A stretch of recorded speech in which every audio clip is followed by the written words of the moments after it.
13 আয়াতের বিস্তারিত তাফসির, ব্যাখ্যা, বিশদ আলোচনা করা এটা উদ্দেশ্য না, সম্ভব না, সে পরিমাণ সময়ও নাই, যোগ্যতাও নাই। কোরআনুল কারীমের তাফসির করা বাস্তবিক অর্থে এটা অনেক বেশি যোগ্যতা সম্পন্ন আলেমে দ্বীনের কাজ। অনেক কমপক্ষে 15টি শাস্ত্রে 15টি মৌলিক বিষয়ে যিনি পূর্ণ জ্ঞান রাখেন তিনি কোরআনুল কারীমের তাফসির করার যোগ্যতা রাখেন। 15 লাইন না, 15 পৃষ্ঠা না, 15টা বই না, 15টি শাস্ত্র, 15টি পূর্ণাঙ্গ বিষয়। এজন্য কোরআনুল কারীমের তাফসির করা অনেক বেশি যোগ্যতার বিষয়। সর্বোপরি শুধু কেবল অনেক কিছু জানে এটাও যথেষ্ট না, বরং আল্লাহ পাক রব্বুল আলামিনের সাথে নিবিড় সম্পর্ক, গভীর সম্পর্ক যার, এমন ব্যক্তি কোরআনুল কারীমের তাফসির করার যোগ্যতা রাখে এবং তিনি আল্লাহ তাআলার পক্ষ থেকে সরাসরি রহমত প্রাপ্ত হন। অসংখ্য কথা আছে, তাফসির আছে যেটা আল্লাহ তাআলা তার বান্দার দিলে সরাসরি দান করে, তার জবান দিয়ে তখন বের হয়। এজন্য আমাদের দেশে তো আলহামদুলিল্লাহ মাইক আছে, প্যান্ডেল আছে, পোস্টার আছে, পাবলিকও আছে, আমরাও আছি। বলতে শুরু করলে কারোর জন্য আর কমাইয়া কয় না। সবাই আন্তর্জাতিক খ্যাতি সম্পন্ন মুফাসসিরে কোরআন, বিশিষ্ট ইসলামী চিন্তাবিদ, মানে সবাই আন্তর্জাতিক, সারা বিশ্ব লইয়া লাড়া দিয়া লাইছে, এরকম একটা কারবার। পৃথিবীতে সবচেয়ে বেশি আন্তর্জাতিক খ্যাতি সম্পন্ন মুফাসসিরে কোরআন বাংলাদেশে অবস্থিত, সবচেয়ে বেশি, মানে ডজনে ডজনে, হাজারে হাজারে, লাখে লাখে, কাতারে কাতারে। এই জন্য আসলে এই শব্দাবলী অনেকটাই বর্তমানে অপপ্রয়োগ হচ্ছে। জানতেন কেউ আল্লামা হয় না, অনেক বড় যোগ্যতার নাম আল্লামা। আমরা দেশে সবাই আল্লামা। জানতেন কেউ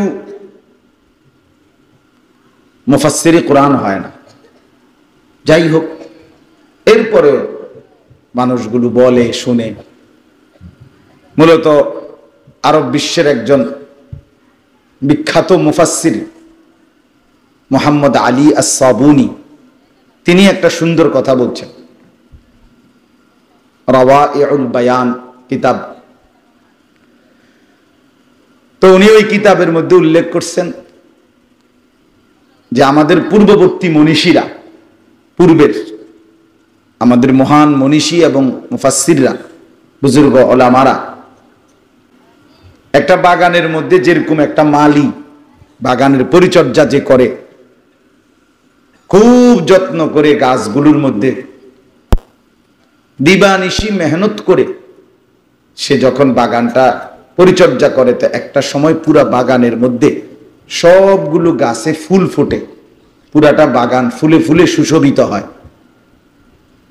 এরপরে বহু মানুষ সেই বাগানের থেকে ফুল তুলে সুগন্ধ নেয়। তো তিনি বলছেন যে আমাদের পূর্ববর্তী বুজুর্গ ওলামারা, মুফাসসিররা কোরআন এবং সুন্নাহর এই পরিমাণ তাফসীর, ব্যাখ্যা, ফতোয়া, পর্যালোচনা, বিশ্লেষণ করে কিতাবের মধ্যে এতটা সুন্দর করে সাজিয়ে দিয়েছেন, ফুল ফুটাইয়ে দিয়েছেন। এখন আমরা পরবর্তী যারা, আমাদের জন্য শুধু কেবল সেই বাগানগুলো থেকে ফুল তুলে তুলে আল্লাহর বান্দাদের হাতে তুলে দেওয়া, এটাই আমাদের জন্য যথেষ্ট। আমরা আর নতুন করে একবারে বড় মুফাসসির হইতে হইব এখন আর জরুরি না। আমাদের পূর্ববর্তীরা বাগান সাজায় দিছে। এটা আপনারা যারা মাদ্রাসায় পড়েন নাই, কোরআন সুন্নাহর ব্যাপক জ্ঞান হয়তো কিছুটা অর্জন করেন নাই, আপনারা বুঝবেন না পূর্বসূরীদের খেদমত কি, মেহনত কি। এখনকার ওলামায়ে কেরাম আর আগের ওলামায়ে কেরামের মধ্যে তফাৎ, সেটা আপনি আন্দাজও করতে পারবেন না। যে পূর্ববর্তী মহান মনীষীরা, ওলামায়ে কেরাম, মুহাদ্দিসিনে কেরাম, মুফাসসিরিনে কেরাম আল্লাহর দ্বীন শেখার জন্য এবং আল্লাহর বান্দাদের কাছে পৌঁছাবার জন্য কি কোরবানি করছে, কি মেহনত করছে। তার লক্ষ ভাগের, কোটি ভাগের এক ভাগও আমাদের ধারে কাছেও নেই। বাস্তব কথা এটা, বাস্তব এটা, ধারে কাছেও নেই। একটা বিখ্যাত কিতাব আছে, সফহাতুম মিন সাবরিল উলামা। আমাদের পূর্ববর্তী মনীষীরা জ্ঞান সাধনায়, ইলম অর্জনের জন্য কি কষ্ট ত্যাগ স্বীকার করেছেন, এর ইতিহাস। যার নাম আমরা সবাই জানি, ইমাম বুখারী রাহমাতুল্লাহ, স্পষ্ট কিতাবে আছে। উনি বলছেন, ইলম অর্জনের জন্য এত দূরেও আমি সফর করছি হাদিস শেখার জন্য। মাঝে মাঝে ক্ষুধার কষ্টে আমি রাস্তার ঘাস, পাতা এগুলো চাবাইয়া খাইছি, চাবাইয়া খাইছি। হযরত আবু হুরায়রা রাদিয়াল্লাহু তাআলা আনহু বলছেন, আমি নবীজির কাছে ইলম অর্জনের জন্য এই পরিমাণ পড়েছিলাম, কখনো কখনো ক্ষুধার কষ্টে বাইরে যাই নাই, যদি নবীজির থেকে একটা শব্দ ছুটে যায়। এই জন্য ক্ষুধার কষ্টে মাঝে মাঝে মৃগী রোগীর মতো, খিচুনি রোগীর মতো মসজিদে নববীর বারান্দার মধ্যে উপুর হইয়া পইরা এরকম আমার শরীরে খিচুনি ধরে যাইত, কাঁপতে থাকতো। সাহাবীরা এসে জিজ্ঞেস করতেন, আবু হুরায়রা তোমার কি খিচুনি রোগ হয়েছে? তিনি বলতেন, ওয়াল্লাহি মা বি ইল্লাল জু', আল্লাহর কসম সাহাবীরা আমার কিছুই হয় নাই, শুধুই জু' মানে ক্ষুধা, আমার পেটের ভোকে আমি এরূপ কাঁপতেছি। কিন্তু এরপরেও নবীজির সোহবত, সান্নিধ্য, সাহচর্য ছেড়ে যায় না। কেন? যদি আমি চলে গেলে একটা কথা বলে আর আমি না শুনি। নবী সাল্লাল্লাহু আলাইহি সাল্লামের প্রতি কথাই মণিমুক্তা, প্রতি কথাই হীরা মানিক, প্রতি কথাই আমাদের জন্য হেদায়েত। নবী সাল্লাল্লাহু আলাইহি সাল্লামের হাসিটাও আমাদের সুন্নাত, কান্নাটাও আমাদের সুন্নাত। তিনি কথা বললেও আমরা আমাদের জন্য অনুসরণীয়। তিনি চুপ থাকলেও তো তিনি কেমনে চুপ থাকতেন, এটাও আমাদের শেখার বিষয়। এই জন্য নবী সাল্লাল্লাহু আলাইহি সাল্লামের 24 ঘন্টার নড়া চড়া, উঠা বসা, হাসি কান্না সব কিছুই উম্মতের জন্য অনুসরণীয়, সুন্নাত, উসওয়া, আদর্শ। এই জন্য কিছু সাহাবী এমন ছিলেন যারা পুরো জিন্দেগি কোরবান করে দিয়েছে। 24 ঘন্টা নবীজির সাথে থাকতে চেষ্টা করছে, যে একটা নড়াচড়া, হাত্তাল হারাকাত ও সাকানাত, একটা নড়াচড়া, উঠা বসাও যেন ওনাদের নজর থেকে আড়ালে না যায়, যেন সেটা পরবর্তী উম্মতের জন্য বর্ণনা করতে পারে। হযরত আব্দুল্লাহ ইবনে আব্বাস রাদিয়াল্লাহু তাআলা আনহুমা, নবীজির সাহাবী, মদিনা থেকে মক্কায় হজ করতে যাওয়ার সময় নবী সাল্লাল্লাহু আলাইহি সাল্লাম যত জায়গায় স্টপেজ দিছেন, বিরতি দিছেন, যেখানে পেশাব করছেন, যেখানে ওযু করছেন, যেখানে এমনি বিরতি দিছেন, ওই জায়গাগুলো পর্যন্ত তিনি পরবর্তীতে মানুষকে দেখাইতেন, চিনাইতেন। এবং উনি ওইভাবে থাইমা থাইমা থাইমা থাইমা ওইভাবে ওই কাজটা করতে করতে নবীজি যেটা যেমনে যখন যেটা করছেন, পেশাব ধরে নাই, কিন্তু এখানে নবীজি প্রস্রাবের জন্য নামছিলেন, তো ওই প্রস্রাবের ভান করে উনি বসতেন একটু, যে নবীজি এখানে একটু অবস্থান করছিলেন। এইভাবে অনুসরণ করে করে তিনি মক্কায় হজ করতে যাইতেন। আমার ভাই, এটা বুঝার বিষয়, একটু মনোযোগ দিতে হবে। সবাই মনোযোগ না দিলেও সবাই একসাথে বোঝে না, আমরা এটা বুঝি, সবাই একসাথে বোঝে না। কিন্তু যে মনে করেন কবর আছে, আখেরাত আছে, পরকাল আছে, কিছুটা হলেও যাদের দিলে এটা আসা যাওয়া করে ভাবনা, তারা আন্তরিকতা নিয়ে শোনেন। যারা সত্যিকার মনে করেন মরবেন, কবরে হিসাব হবে, বিচার হবে, প্রশ্ন হবে, হাসরের মাঠ কায়েম হবে, বিচারের ময়দান হবে, আমলনামা দেয়া হবে, মিজানের পাল্লায় ওজন হবে, ফুলসেরাত পার হইতে হবে, এগুলো যদি গল্প মনে না করেন, বাস্তব মনে করেন, সত্য মনে করেন, ঈমান রাখেন, তাইলে কিন্তু আরো দিল দিয়া শুনতে হবে। আর কিছু মানুষ আছে ওই হের বুট খাইতে খাইতে, বন খাইতে খাইতে, বিড়ি খাইতে খাইতে, চা খাইতে খাইতে, মোবাইল টিপতে টিপতে, সমবয়সীর সাথে দুষ্টমি করতে করতে ওয়াজ শুনে সদর বদর, সে মনে করছে এটাই জিন্দি। ঠিক আছে দোস্ত, তুমি চলো, অসুবিধা নাই। রাত শেষে তোমারও ভোর হয়, রাত শেষে আমাদেরও ভোর হয়, হয় কি না বলেন? মদের আড্ডায় যে পড়ে থাকে তারও ভোর হয়ে যায়, তাহাজ্জুদ নামাজে সেজদায় যে পড়ে থাকে তারও ভোর। বাসর রাতও সকাল হয়, ফাঁসির রাতও সকাল হয়, হয় না? হয়ে যায়, থামে না কিছু। দুনিয়া থেমে যায় না কারো জন্য, কারো বিপদে দুনিয়া থামে না। কোনো অ্যাক্সিডেন্টের কারণে রোডে গাড়ি থামে না, সবাই অস্থির। অ্যাক্সিডেন্ট হয়েছে হয়েছে, হেতে মরে গেছে মরে গেছে, আমগরে সাইড করে দাও। ঠিক কিনা বলেন না? কে দুনিয়া স্বার্থপর। ছেলেরা বোঝো তো না, হ্যাঁ বোঝো তো না। মনে করো তোমার বন্ধু, সে তোমার ফ্রেন্ড, ধোঁকা বেটা, সে তোর বন্ধু না, সে তোর মোবাইলের বন্ধু। তোর কাছে কয়টা টাকা আছে, এগুলো আছে দেখে তোর বন্ধু, টাকা নাই তোর ফাসাদ লাথিয়ে দিবে না। তোর খরচ করতে না পারলে আর বন্ধু নাই, আর হাসি নাই। এই জন্য বললাম দুনিয়া কারোর জন্য থামে না, থেমে থাকে না। দেখেন আপনারা বড় বড় অ্যাক্সিডেন্ট হয়, মানুষগুলো সবাই পেরেশান, জ্যাম বাজ্যা গেছে, আহারে কি হল। কালকে আমি আপনার অনেক দূর থেকে, গতকালকের আগের দিন শুক্রবার দিন রাতে কেরানীগঞ্জ ঢাকা মাহফিল থেকে আসছিলাম রাত, আমাদের মাদাইয়ার কাছে মারাত্মক অ্যাক্সিডেন্ট হয়েছে রাত্রে।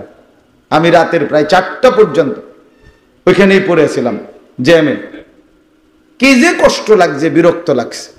অথচ আমরা শুনতেছি যে অ্যাক্সিডেন্ট হয়েছে মারাত্মক, কিন্তু ওই অ্যাক্সিডেন্টের মানুষটা মরে গেছে না ভাইসা গেছে, আমাকে কারো এটা নিয়ে টেনশন নেই। টেনশন হলো কোন সময় কি হইব, রাস্তা ক্লিয়ার করো বেটা। এর নাম দুনিয়া, এর নাম কি দুনিয়া। রক্ত মাখা লাশ রাস্তায় পড়ে আছে, কেউ থামে না, সবাই পাশ কাইটা কাইটা চলে যায়, কারো হাতে সময়। আগের সিএনজি অ্যাক্সিডেন্ট করছে দেখা পিছনের কোনো সিএনজি থেমে থাকে না, যে না সিএনজিটা যখন অ্যাক্সিডেন্ট করছে আমরা আর সিএনজি চালাবো না এখন, না না, সবাই পাশ দিয়ে যায়, এক নজর হয়তো তাকায়, একটু হয়তো আফসোস করছে, আর এই লোকটা মরে গেছে, শেষ। এই জন্য বন্ধু, বাপ, জওয়ান হন বুড়া হন, এটা মনে রাখতে হবে, আপনার দুনিয়া আপনার, আপনার হায়াত আপনার, আপনার জিন্দিগি আপনার। কাজে লাগাইলেও আমনের, নষ্ট করে দিল আমার। এই হায়াত বিড়ি খাইতে খাইতেও শেষ হয়, এই হায়াত তাসবিহ পড়তে পড়তেও শেষ হয়, এই হায়াত চা আর চা দোকানের আড্ডা, এত অনেক বুড়া মানুষের জিন্দিগি শেষ হইতেছে গলে গলে, বরফের চাকার মতো গলে গলে হায়াত শেষ হইতেছে। আপনি বইছেন 3টায়, উঠছেন 5টায়, যে 2 ঘন্টা গেছে এটা ঘড়ির ঘন্টা যায় না, আপনার হায়াতের ঘন্টা গেছে। কথা কয় না, ঘড়ির ঘন্টা যায় না, ঘড়ির ঘন্টা শেষ হয়েছে না। ঘড়িটা যদি আবার আপনি হাতে ধরে ফিরাই দেন, এটা এলে আবার আগের 2 ঘন্টা। কথা বুঝছেন নি? ঘড়ির ফিসি দিয়ে যে বল্টুটা, এটা যদি আপনি আবার মুসরা দেন, এটা আগে পিছনে লয়ে যেতে পারবেন না। তাহলে ঘড়ির কাঁটা মূল হিসাব না, আপনার হায়াতটা পিছাইয়া দেন। আজকের বিকালে, আজকে যে বিকালটা গেছে আমাদের, সেইটা আমরা কেউ ফিরে যান। ঘড়ির কাঁটা না আপনি পিছাইতে পারবেন, হায়াতের কাঁটা পিছাবেন? বলে কোন বৃদ্ধ বাবা আর কি কোনোদিন যুবক হবেন? কোন যুবক আর কোনোদিন শিশু হবে? হবে না। পেছনের দিকে আর কেউ যাবে না, আমরা সবাই সামনের দিকেই যাইতে হবে। ছেলেদেরকেও বলি, বাপ আলাদা আলাদা, আমি সব সময় বলি ভাইয়া আলাদা শোনো, আলাদা। তোমার লগে যে বসছে তে যেন তোমারে খোঁচা না দেয়, ওই দুষ্ট তোমারে খোসা দিয়ে নষ্ট করবে, তোমার আন্তরিকতাটা, তোমার মুড, মনোযোগটা নষ্ট করে দিবে। তুমি আলাদা শোনো, দেখো বুঝো কিনা, দেখো ভাবো কিনা। দুষ্ট বন্ধু নিয়ে আগানো যায় না। আখেরাতের রাস্তায় কিন্তু হিম্মত করে একাকী আগাইতে হয়। সবাইরে গোলাইয়া আমনে আখেরাত সবাই ঠিক করবেন ওই তো না, কথা বুঝেন নাই। আমি মনে করেন এশার নামাজের ওয়াক্ত হইছে, আপনাকে সবার সামনে আমি বয়ান করলাম, বয়ান করার পরে সবাইরে অনুরোধ করলাম এশার নামাজ পড়েন বা পড়বেন। তো এরপরে নামাজের আজান হইছে, জামাত দাঁড়াইছে, আমি দেখলাম মনে করেন 30 জন ছেলে পেলে এরা ভাগ্যা গেছে গা, নামাজ পড়ে নাই, চলে গেছে ডানে বাম। তো এই কারণে সবাই যেহেতু আসে নাই, কাজে আমি আর নামাজে দাঁড়াবো না। বুঝছেন আপনি, মানে অর্থাৎ সবাই কুলাইয়া গোলাইয়া আমনে আখেরাত মিলাইতে পারতেন। বুঝছেন না আপনি কথাটা? এটা একটা গুরুত্বপূর্ণ বিষয়, পারতেন না আপনি। আখেরাতের জন্য হিম্মত করে আগায় যাইতে হয়। অন্যকে শুধু বলতে হয়, ডাকতে হয়, দাওয়াত দিতে হয়, কিন্তু কেউ শুনুক বা না শুনুক আমাকে বাঁচতেই হবে। এই জন্য কোরআনুল কারীমের মধ্যে আছে সমস্ত নবীরা তাদের জাতিকে দিবানিশি বলতেন, আল্লাহর দিকে দাওয়াত দিতেন, কিন্তু এটা ওনারা বলে নিতেন ওমা আনা মিনাল মুশরিকিন, আমি কিন্তু শিরিককারীদের অন্তর্ভুক্ত নই।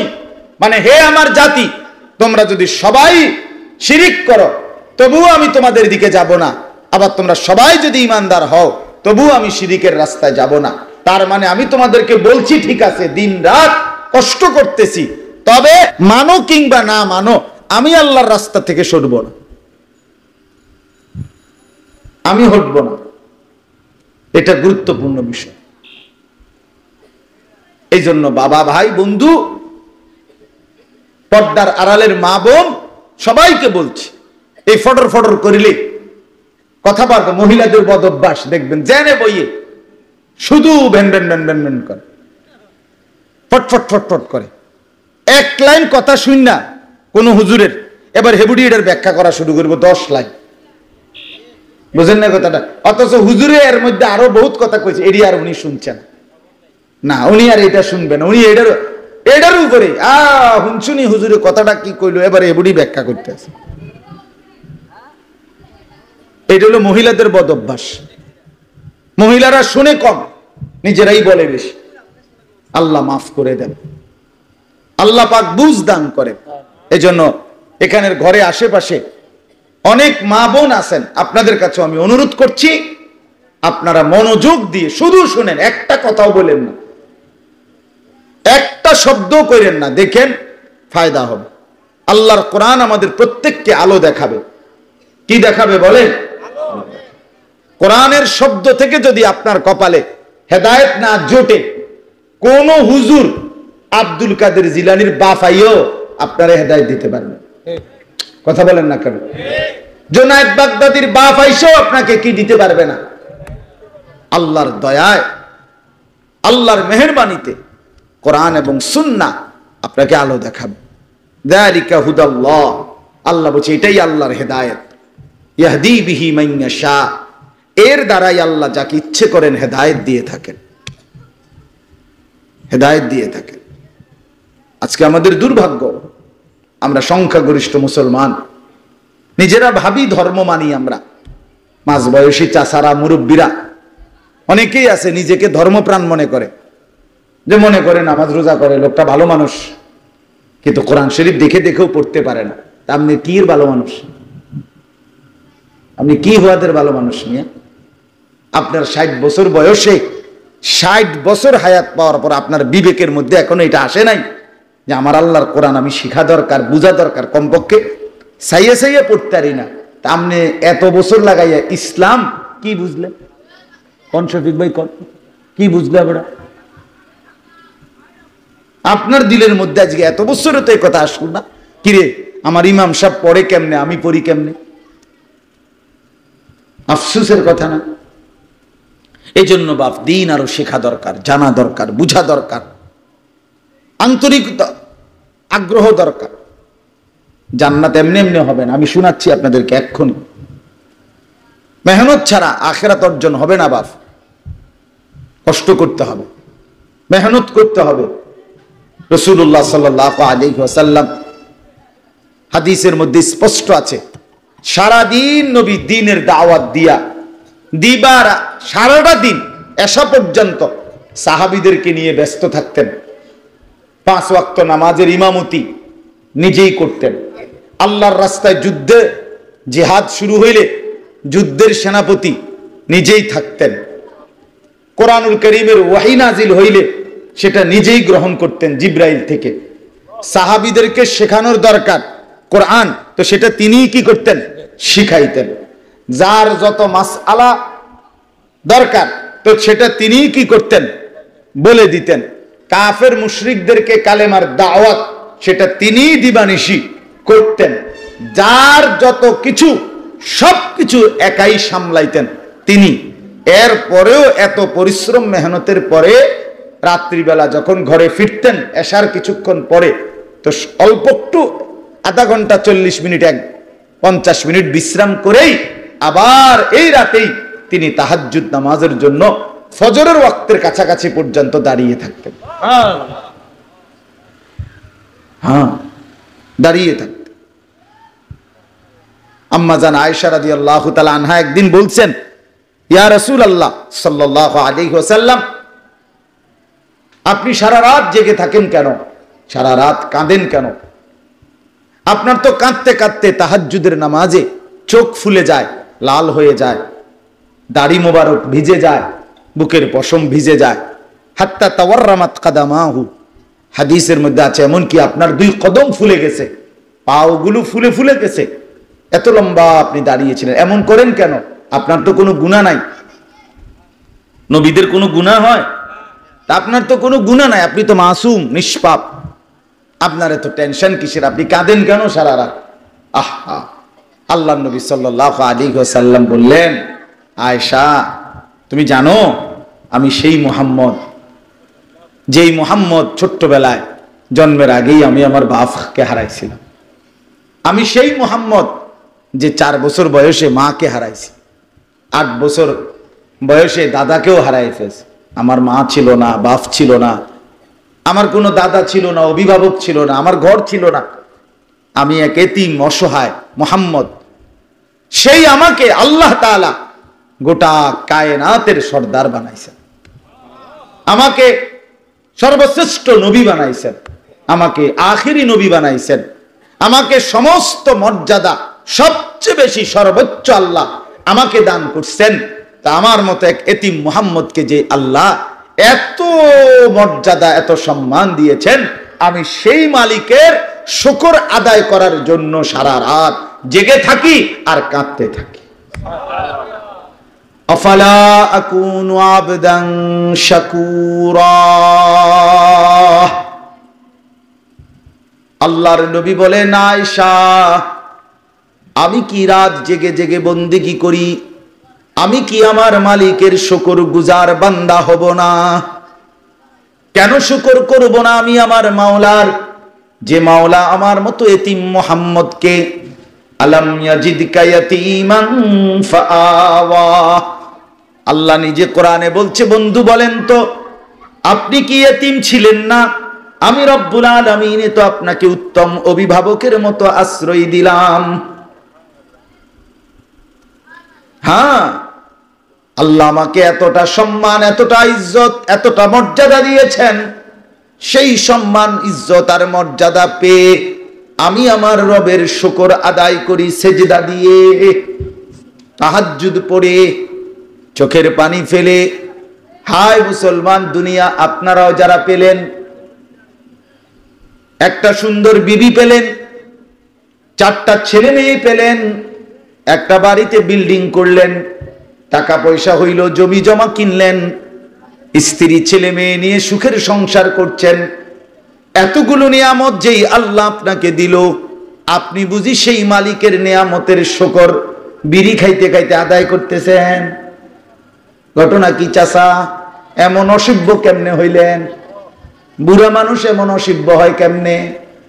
বুড়া মানুষে এমন বেশরম হয় কেমনে? বুড়া মানুষ বিড়ি খায় কেমনে? আপনার শরম কই? হ্যাঁ, আপনার লজ্জা কোথায় মিয়া? যে মালিক আপনাকে 60 বছর হায়াত দিল, আপনি কি সেই মালিকের শুকর আদায় করা উচিত না?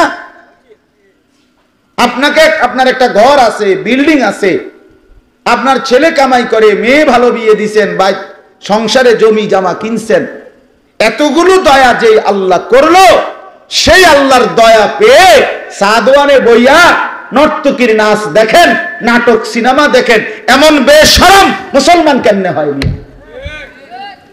এত বেহায়া হয় কেমনে বুড়ো মানুষ? হ্যাঁ, লজ্জা আসবে কোন দিন তাইলে? শরম হবে কোন দিন তাইলে?